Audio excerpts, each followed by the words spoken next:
બોલો કૃષ્ણ કનૈયા લાલ કી જય, પુરુષોત્તમ ભગવાનની જય, કાંઠા ગોરમાની જય। અધિક માસ શરૂ થતાં જ કાંઠા ગોરમાની પૂજા કરવામાં આવે છે। માટીમાંથી કાંઠા ગોરમા અને 5 પર્વત બનાવવામાં આવે છે અને તેનું સ્થાપન કરવામાં આવે છે। દરેક ભક્તો કાંઠા ગોરમાની પૂજા અર્ચના કરી શકે છે।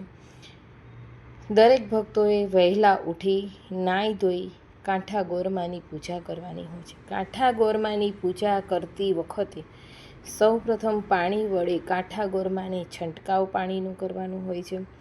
એના પછી કંકુ, ચોખા, અબીલ, ગુલાલ, અક્ષતથી તેની પૂજા કરવાની હોય છે।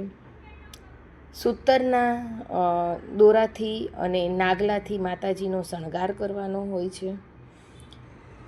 આ પૂજા થઈ ગયા પછી જે કોઈ ભજન ગાવામાં આવે છે એની વિગત નીચે પ્રમાણે છે। સૌથી પહેલાં નાહી ધોઈને નિસર્યા પાપ એટલા વિસર્યા એ ભજન ગાવાનું હોય છે। પછી કાંઠા ગોરમાનું ભજન ગાવાનું હોય છે। ગાય માતાનું ભજન ગાવાનું હોય છે। તપિયાની વાર્તા કરવાની હોય છે અને તપિયાનું ભજન તપિયા તપેશ્રી કરવાનું હોય છે। અધિક માસના દિવસ પ્રમાણે અધિક માસ પુરુષોત્તમ ભગવાનની વાર્તા કરવાની હોય છે। કાંઠા ગોરમાની વાર્તા કરવાની હોય છે। એ પછી ભજન કીર્તન બહુ સારા એવા કરવાના હોય છે।